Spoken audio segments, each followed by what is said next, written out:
26 में जो कथा है उसमें अगर भाव बना तो शायद ब्रज के रसिक संत और ब्रजवासियों और ब्रज की लीलाओं का ज्यादा भाव रखने का प्रयास करेंगे, बाकी जैसी ठाकुर जी की इच्छा। तो बहुत आनंद आया। हमारे केशव महाराज जी हनुमान जी महाराज की खूब सेवा करते हैं और उनके भाव से उनकी पूरी धन में है वो प्रकट हुए थे आज। और अहोई अष्टमी के दिन मैया यशोदा ने अपने लाला के काजे व्रत कियो कि मेरो लाला युग युगांतर तक जीवे। उसी भाव से अहोई अष्टमी के दिन सब माताएं अपने बालकों के लिए व्रत करती। आज हमारी माता जी का भी व्रत है, सब माताएं व्रत करती हैं। हम तो कहते हैं बच्चों को भी करना चाहिए माता जी के लिए। तो ऐसा पावन दिवस है आज। ब्रज में सर्वश्रेष्ठ है वृंदावन और वृंदावन में सर्वश्रेष्ठ हैं यमुना जी। और यमुना जी से भी ज्यादा श्रेष्ठ हैं श्री गोवर्धन और गोवर्धन से भी ज्यादा श्रेष्ठ है राधा कुंड, श्याम कुंड और फिर राधा कुंड। आज लाखों की तादाद में लोग गोवर्धन में होंगे, राधा कुंड में स्नान कर रहे होंगे। भगवान ने वत्सासुर नाम के एक राक्षस का वध किया जो कि वत्स के मतलब बछड़े के रूप में था वो राक्षस, लेकिन बनकर के बछड़ा आया था। ठाकुर जी ने देखा, बोले भेलूपिया बनकर के आया, राक्षस है लेकिन बछड़ा बन गया, तो भगवान ने उसका वध कर दिया। तो किशोरी जी नाराज हो गए। ठाकुर जी बोले आप हमसे नाराज क्यों हो गए? बोले आप गौ चालक बनते हो, गौ रक्षक बनते हो, गौ सेवक बनते हो, बछड़ा मार दिया। बोले वो बछड़े के रूप में है तो वो राक्षस। तो हमारी किशोरी जी बोली कुछ भी हो, था तो बछड़े के रूप में ना, आपको नहीं मारना था। अब आप हमसे दूर रहो, हम आपसे बात नहीं करेंगे। तो ठाकुर जी बड़े मनाने लगे। तब किशोरी जी बोली नवीन कुंड का निर्माण आप करो और उस कुंड में स्नान करो, तब आप पवित्र होगे, तब हम आपसे मिलेंगी। तब ठाकुर जी ने कृष्ण कुंड का निर्माण किया, जिसको श्याम कुंड भी कहते हैं। तो किशोरी जी ने जब कुंड को देखा तो बोली हमें आप पे भरोसा नहीं है, हम स्वयं एक कुंड का निर्माण करेंगे। तब किशोरी जी ने अपने कंगन से खोद खोद करके कुंड बनाया, वही है राधा कुंड। कहा अब इसमें स्नान करो। तब उसमें स्नान जब ठाकुर जी ने किया तब किशोरी जी ने उनका स्पर्श किया। तो आज के दिन वह कुंड प्रकट हुआ। ब्रज में जब भी जाइए, हम लोगों की गति पता कहां तक है? हम बिहारी जी चले जाते हैं, राधा वल्लभ जी चले जाते हैं, राधा रमण जी चले जाते हैं, और फिर हमारी गति थोड़ी नीचे आ जाती है तो हम चाट भल्ला खा लेते हैं, लस्सी पी लेते हैं, वापस पेड़ा लिए वापस। हमारी गति बार बार ब्रज में एक ही स्थान मत जाइए। ब्रज बहुत विकसित है। ब्रज जब आपको स्वीकार करेगा तो अपने अंदरूनी रूप का दर्शन कराएगा। ब्रज में जब जाइए गिरिराज जी की परिक्रमा जरूर करके आओ, श्री गोवर्धन नाथ जी को प्रणाम करके आओ। जिनको आप पूजने जाते हो वो उनके भी इष्ट हैं, ठाकुर जी भी उनको वंदन करते हैं, पूजते हैं। आपको पता है गिरिराज जी कैसे हैं? ये गौ आकार हैं, पूरा पर्वत गैया के रूप में है। वहीं रास्ते में जब आप परिक्रमा लगाते हैं तो राजस्थान पड़ेगा बीच में थोड़ी देर के लिए, पूछरी और जतीपुरा।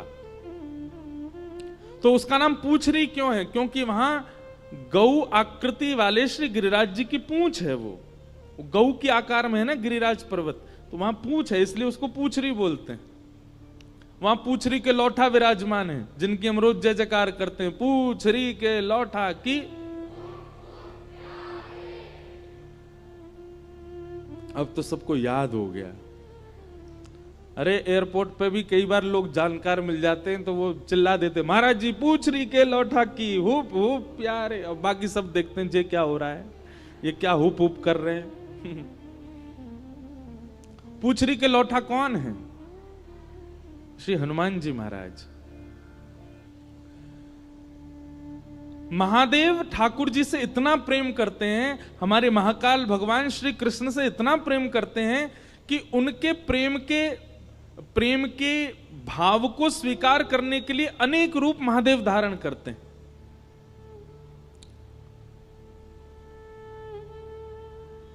ठाकुर जी का सेवा का भाव प्राप्त हो सके, इसीलिए महादेव ने श्री हनुमान जी का रूप धारण किया। तो राम अवतार में हनुमान जी ने खूब सेवा की, लेकिन हनुमान जी के मन में आया कि एक बार ठाकुर जी के हम सखा भी बने। तो वही हनुमान जी द्वापर में श्री कृष्ण के परम सखा बन करके आए, और गिरिराज जी में उनका स्थान है, पूछरी के लौठा। तो वो क्या करते थे, ठाकुर जी गैया चराने गिरिराज जी पे जाते तो गैया चढ़ती थी, ठाकुर जी क्या करते थे, बोले पूछरी के लौटा हनुमान जी के पास जाकर के मल्ल युद्ध सीखते थे, कैसे मल्लों को परास्त करना है। तो श्री हनुमान जी ठाकुर जी को बैठा करके सिखाते थे कि बड़े बड़े मल्ल सामने आए तो उनसे कैसे कुश्ती करनी है, कैसे उनको पछाड़ लगानी है। जब भगवान ब्रज छोड़ करके जा रहे थे, सब ब्रजवासियों से कह के गए मैं परसों आ जाऊंगा, तो हनुमान जी भी आए, बोले अब कुश्ती सीखने नहीं आओगे, बोले नहीं आपकी सिखाई कुश्ती से ही कंस को परास्त करने जाएंगे हम। बोले अब कब लौट के आओगे, बोले हम जल्दी आएंगे। तो बोले मैं कहां जाऊं, बोले आप गिरिराज जी पूछरी पे ही विराजो, मैं जल्दी लौट के आऊंगा। आज भी पूछरी के लौठा वहां प्रतीक्षा कर रहे हैं कि श्री ठाकुर जी आ रहे होंगे। इसलिए जो भी गिरिराज जी की परिक्रमा करने जाता है उनको जरूर प्रणाम करता है। श्री हनुमान जी महाराज वहां विराज रहे हैं।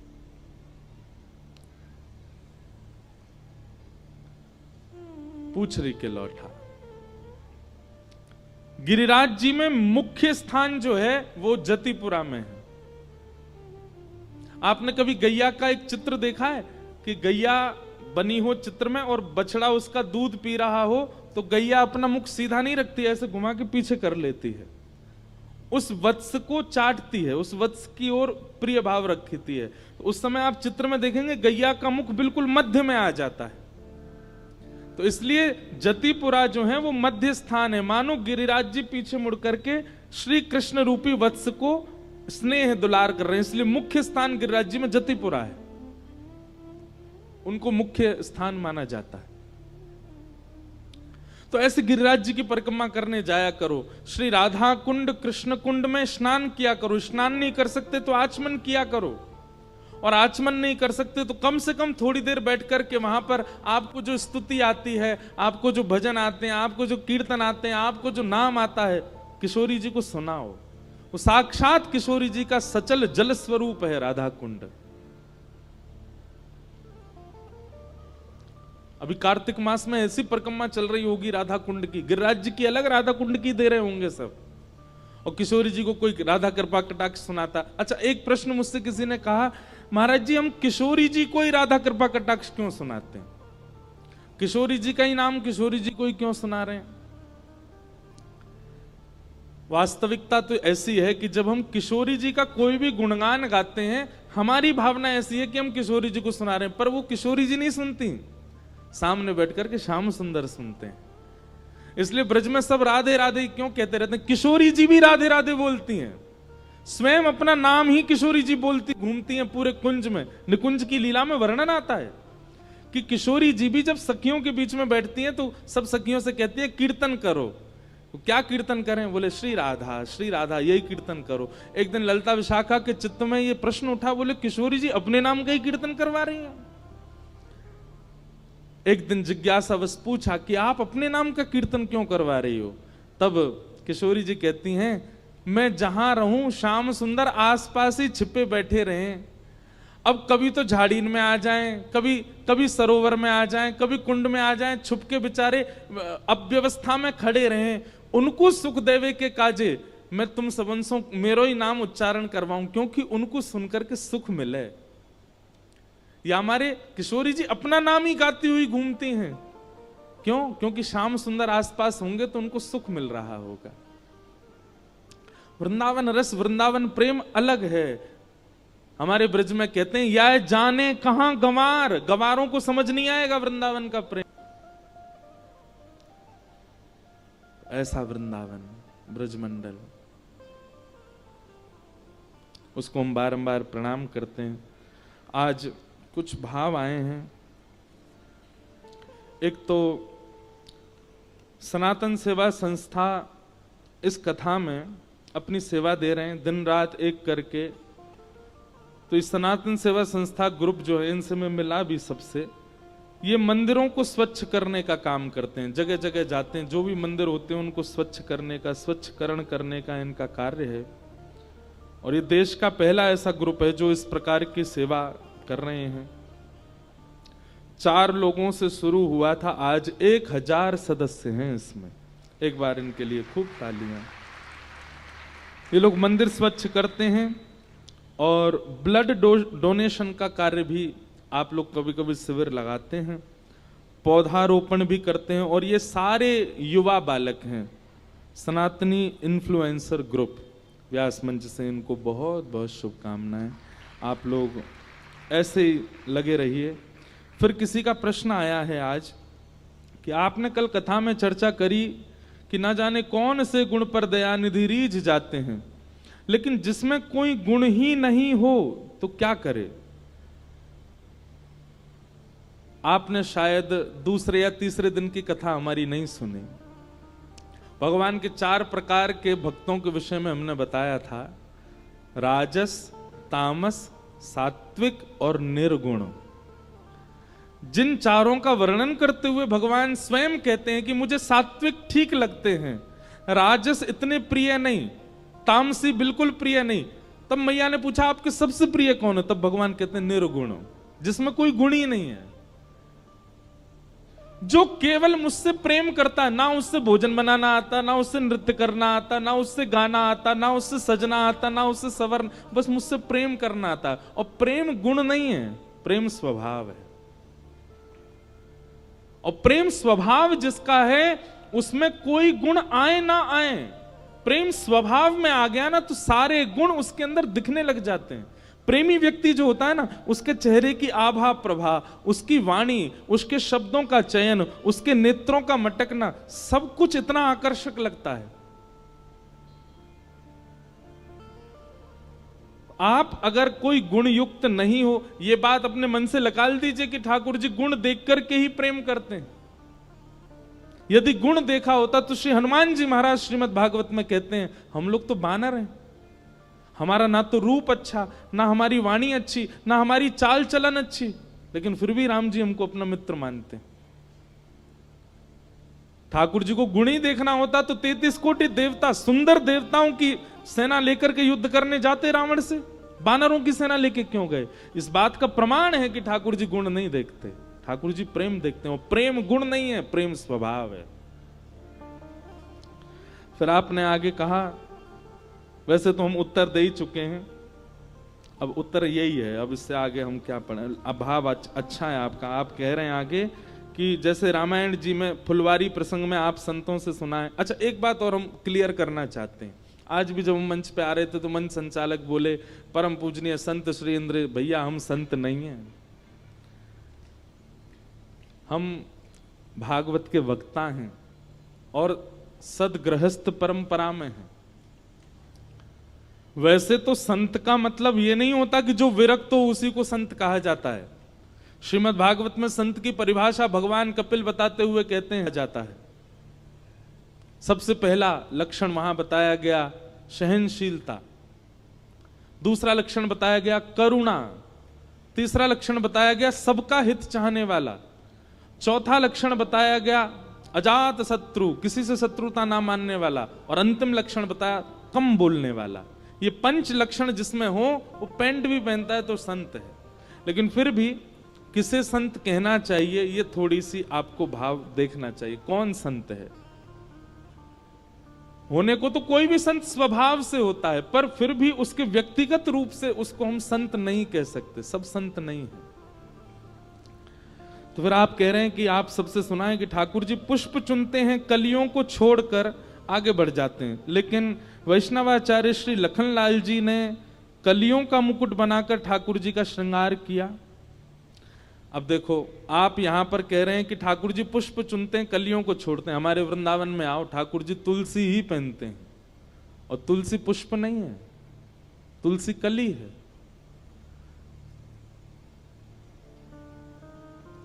रतन सिंहासन आप विराजे, मुकुट धरे तुलसी को, आली माने लागे वृंदावन को। मीराबाई कह रही है, रतन सिंहासन आप विराजे, रतन सिंहासन आप विराजो, मुकुट धरें तुलसी को, आली माने लागे वृंदावन को, लागे वृंदावन को, आली माने। दूसरी बात, पुष्प केवल उतनी देर ठाकुर जी अपने पास रखते हैं जितनी देर वो खिला हुआ है। जैसे मुरझा जाता है तो सेवक को आज्ञा कर देते हैं अब इसको दूर करो, पर तुलसी जी का नियम है कि वो मुरझाने के बाद भी, एक बार अर्पित करने के बाद भी धो करके दोबारा चढ़ाई जा सकती है। और यही महादेव के साथ भी है। महादेव को भी पुष्प चढ़ाते हैं लोग, पर महादेव को अति प्रिय क्या है? विल्व पत्र। और विल्व पत्र का भी नियम है, आप धो के दोबारा चढ़ा सकते हो, पुष्प को धो के दोबारा नहीं चढ़ा सकते आप। तो पुष्प कौन है? गुणयुक्त भक्त। और कलियां कौन है? निर्गुण भक्त। निर्गुण भक्त जितनी बार चाहो ठाकुर जी उसको स्वीकार कर लेंगे, पर गुण वाले को तो ठाकुर जी कभी कभी गुण लेने के लिए लेते हैं, फिर उसके बाद उसको फिर किनारे कर देते हैं। तो इसलिए गुण होना अति अनिवार्य नहीं है। तो आपने कहा लखनलाल जी कलियों का मुकुट बनाकर ठाकुर जी का श्रृंगार कर दिया, जय जय। आप कृपा करके कोई युक्ति बता दीजिए जिससे संत प्रसन्न हो जाएं, भक्त प्रसन्न हो जाएं। कोई त्रुटि हो तो क्षमा करना, आपका भाव। हमने सारे उत्तर प्रश्न बोलते बोलते ही दे दिए हैं, इनका पालन करो, निर्गुण हो जाओ। बहुत श्रेष्ठ समय को आप सब देख चुके हो। अब तक आप सारे गुण संसार को प्रकट करके दिखा चुके हो, संसार को प्रभावित कर चुके हो। अब इस कथा के दक्षिणा रूप में एक चीज दे दीजिए कि कल से अपने सारे गुण ठाकुर जी को प्रस्तुत करो। आपको गाना आता है, ठाकुर जी को गा के सुनाओ। आपको नृत्य करना आता है, ठाकुर जी को नृत्य करके दिखाओ। आपको भोजन बनाना बहुत अच्छा आता है, तो कोई माताएं भोजन बनाना जानती हैं तो सबसे पहले पति या पुत्र के लिए बनाती हैं, पर अब ठाकुर जी के लिए बनाओ। अब आपके पास जो सद्गुण हैं भी, वह संसार के लोक रंजन के लिए नहीं, ठाकुर जी की प्रसन्नता के लिए प्रस्तुत करो। हम तो कितने सारे बच्चे ऐसे हैं जो जुड़े हुए हैं कथाओं से, अधिकतर सब बच्चे ही हैं। कोई एमबीबीएस की पढ़ाई कर रहा है, कोई चार्टर्ड अकाउंटेंट बना हुआ है, कोई अलग अलग फील्ड्स में सब काम कर रहे हैं। तो वो लोग पूछते महाराज जी हम सेवा कर, मैंने कि एक काम करो, खूब अच्छी पढ़ाई करके जिस फील्ड में भी आप वो श्रेष्ठ बन जाओ और आकर के फिर ब्रज की सेवा करो। जैसे 2 बालिकाएं हैं, उनको तो वो डॉक्टर बनने वाली हैं, उन्होंने ब्रज में जगह ले ली, अब वहीं क्लिनिक खोलेंगी।